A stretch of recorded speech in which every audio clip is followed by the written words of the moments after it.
Every day, millions of children around the world are facing challenges such as climate change, poverty, and inequality. And this prevents them from living the life they deserve. And right now in Sweden, we have increasing challenges relating to segregation and exclusion.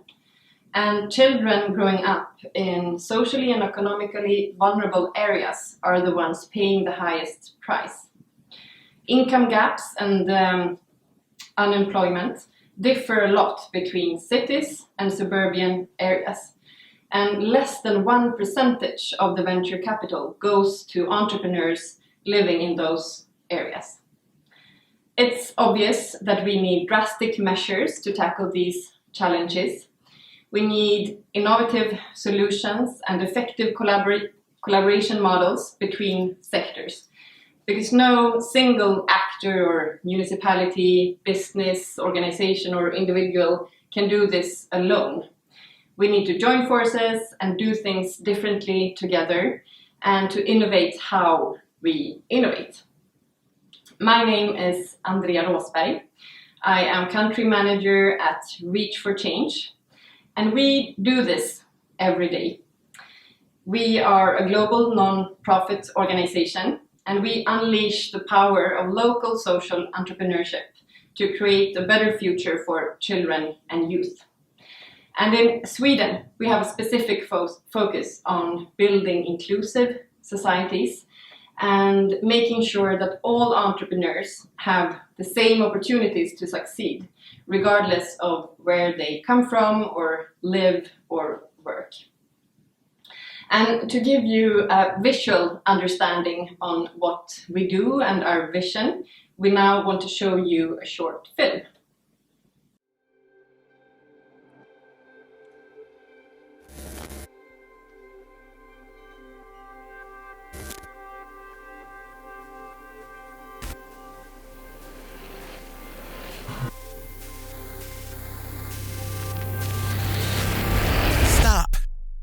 Ask yourself, what lies behind every great movement? A seized opportunity, a moment that in turn inspires others to act. And with action comes change. Mankind faces many challenges: poverty, inequality, climate change. We need change. And we need people with ideas driven by moments of bravery. People who are not afraid to fail, who do not shy away from the uncomfortable. Change makers that challenge the broken system and the status quo in the world. We exist to help these people. For a decade, we have supported and pushed movements of change forward. We have empowered passionate doers to transform thoughts into actions, to turn ideas into businesses, to create movements out of moments. Our ambitions are high. We want to reach 30 million children and youth by 2030. We will build a global movement that transforms problems into solutions through innovation and the creation of social businesses for children and youth. To reach for change.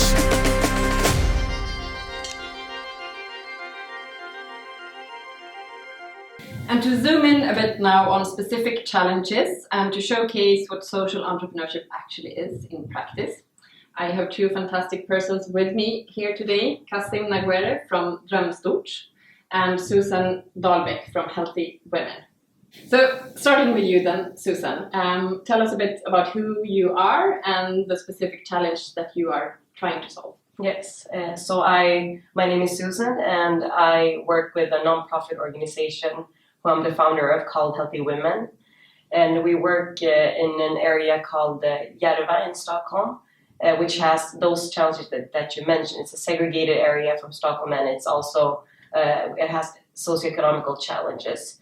And we work with improving young women's physical and mental health, since we see that young girls and women have a lower life expectancy and lower quality of life, and that many are isolated and not integrated in sports. Was it obvious for you that this was the specific thing that you wanted to focus on, or is it something that has sort of grown? It has grown with me being a part of that area for such a long time and seeing these challenges, and felt like we needed to make a change out of it, because I've been active in sports my whole life, and I know how important it is for networking and meeting different people and seeing outside of your own comfort zones, and also for your health. And talking to my friends and young women in the area where I've grown up, I see that many want to be a part of sports. They want to live a healthier lifestyle. They don't know how. They don't have the knowledge, or it's knowledge gaps, or they can't afford it. Or if you look at environments where I live, in gyms, in sports club, or in youth clubs, there's mostly men that takes place and parts in those kinds of environments. And I really felt that we needed to change that, because the society, we need to be together, and that's how the society looks today. Yeah. Thank you. So moving on to you then, Kassim, tell us about yourself. Who are you, and what is the challenge that you're tackling? I'm the founder of Drömstort, which is Dream Big in English. We help the youth to follow their dreams through mentorship, and we specialize on trouble kids that are hard to get. How come you chose to focus on that specific challenge, and can you elaborate a bit more? The youth in the in the suburbs, we need role models. We need people to help us, to guide us through the difficulties we meet, and that's how I grew up. I got the help from other people and took it in and did something good out of it. So I wanted to spread the same spirit, ideas to the others, because I know that's what they need to be able to tackle the difficulties in their lives. Basically it was that. So, you are great examples of the fact that social entrepreneurship can be a really effective way of tackling these kinds of societal challenges. And across the country, social entrepreneurs every day are pushing boundaries, overcoming obstacles, and breaking stigmas, all to make the lives of children and youth better, and to create this kind of inclusive society that we want and need. And what's really unique about social entrepreneurship is the close connection to the problem itself. And you just, elaborated on that a bit. And many times also the unique knowledge and understanding about the needs of the target group. So what we at Reach for Change try to do is to challenge the traditional understanding of entrepreneurship. What is an entrepreneur and who can be an entrepreneur? A lot of times, many of the people that we support through our capacity building programs don't maybe even identify themselves as social entrepreneurs. So we want to broaden that picture, and we want to sort of highlight and showcase the importance and the value of this kind of grassroots movement and bottom-up approach that many of the social entrepreneurs represent. Because we know that there is a lot of untapped potential in the areas where the social challenges are the most pressing. And we work then to find social entrepreneurs in those areas where not many others look. And what we do then is to provide them with support, capacity, network, knowledge, and tools, and connect them to both the local support system and the national support system of entrepreneurship and innovation. And what we aim to do with this kind of approach is also to show the inherent strength, both within the people, the local heroes, change leaders in these areas, but also within the areas themselves, and challenge the way of talking about these areas as only being problematic.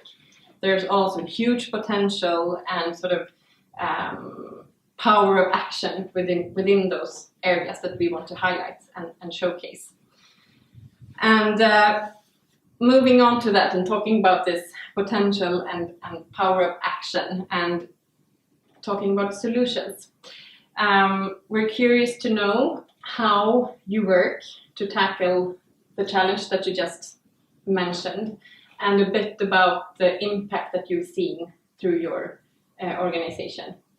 So starting with you maybe this time, Kassim, how do you do it? What's your solution? What's your method? Our method is to inspire the youth to be active, to create other activities that engage the youth that, let's say, the normal organization can't use. Let's say if the municipality wants to help the youth to find jobs, they have a hard time finding the youth that have dropped out of school and those kind of stuff. So we bring the youth in and they come up with ideas to what they can do to get hold of the kids that really need the help. So what we really do is we empower the youth to do those kind of breakthroughs, if I put it that way.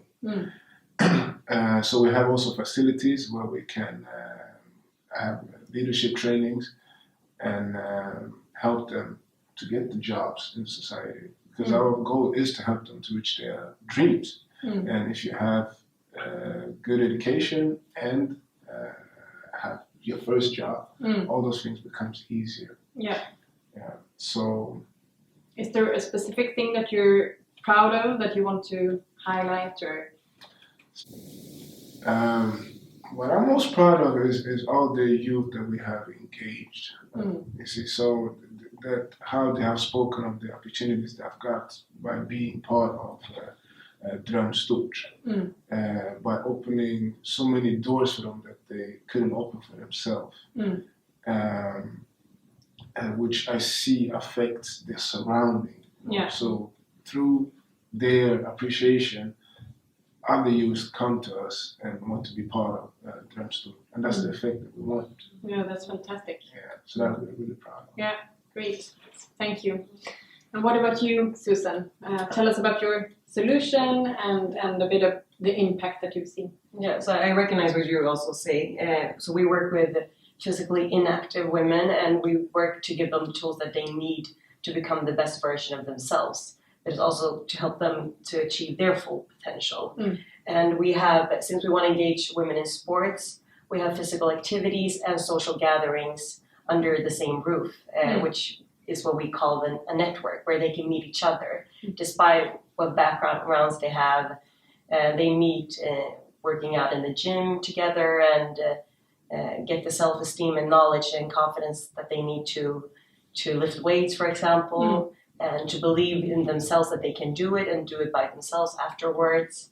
And we also have dance classes, we have kickboxing, just physically different activities with tools for physical activities, and girls' evenings every month where they can meet each other and network.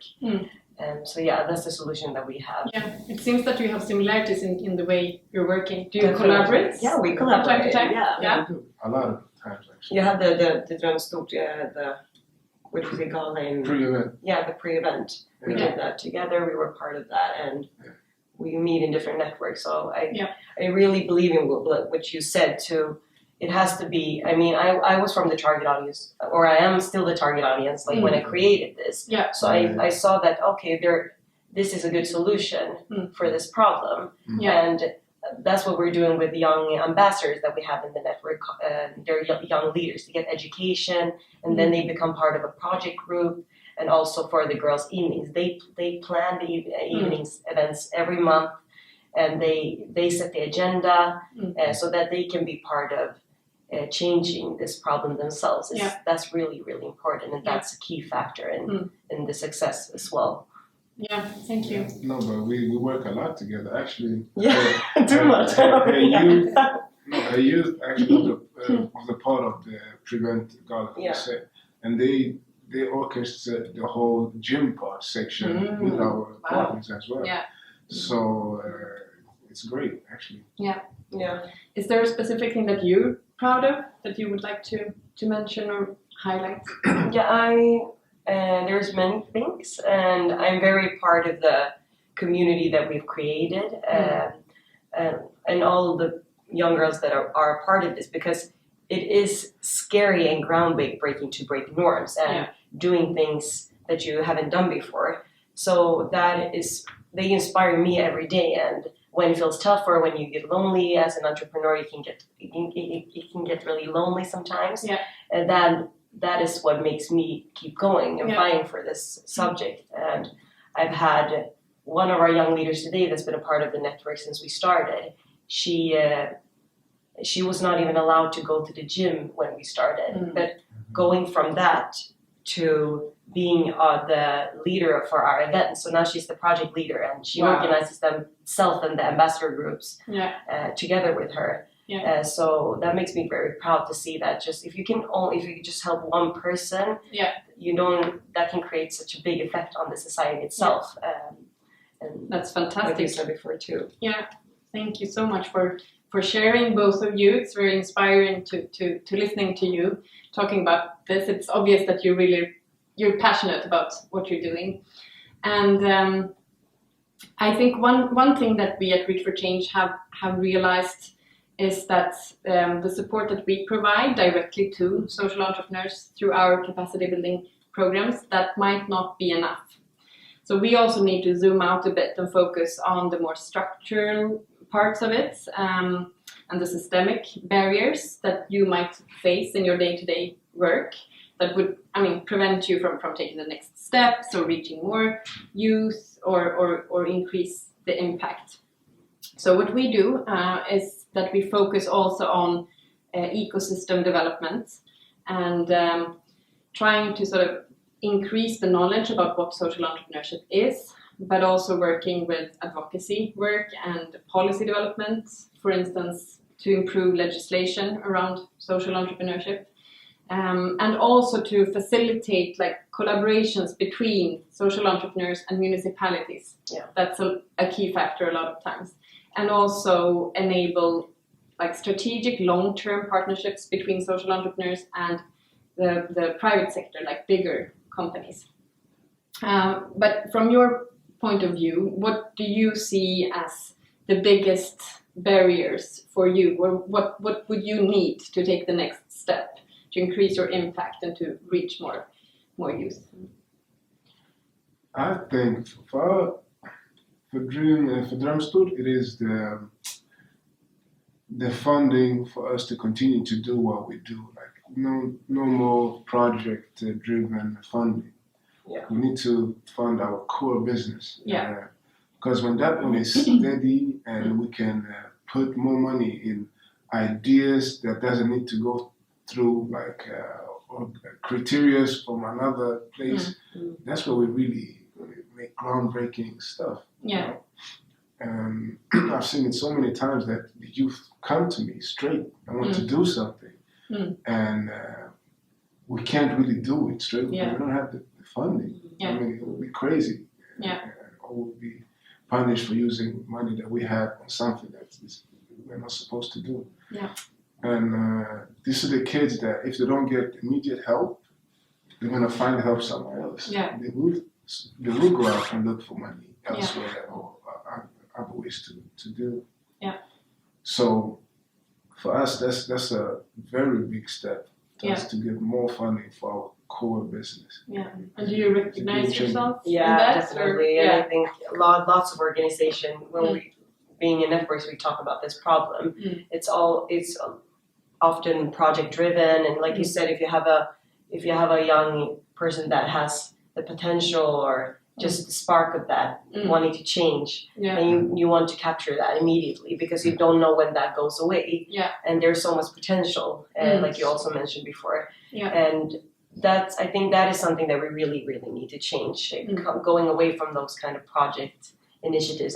Those are good to try different things, but not for setting long-term objectives. If we really want to change on a societal level and structures, we need to collaborate, we need to partner up, and we need to set long-term goals. Because being involved in operations, there's so much happening from a day-to-day basis, from an hourly basis, from a minute, all the time. things are changing, you need to solve problems, and then you don't really have the time to set these long-term objectives that you need in order to scale and share methods.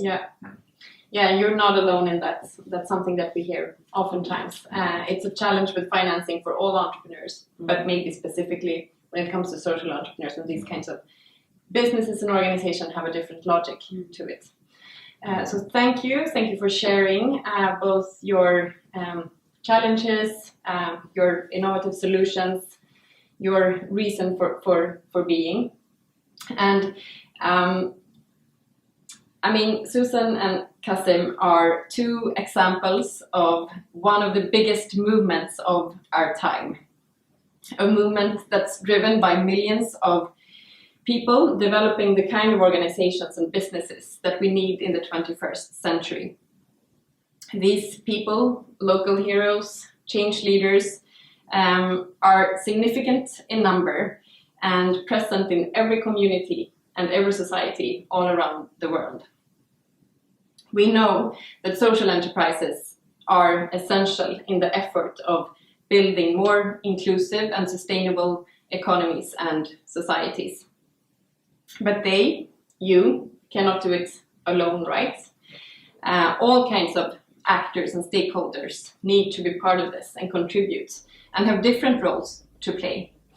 So I would like to take this opportunity to challenge you to be part of this movement and to contribute with whatever desire or skill or competency that you have.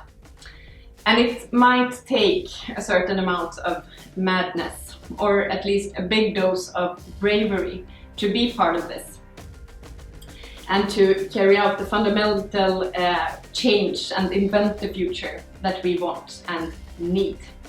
But nothing happens if nothing happens. So let's just start by starting and join the movement.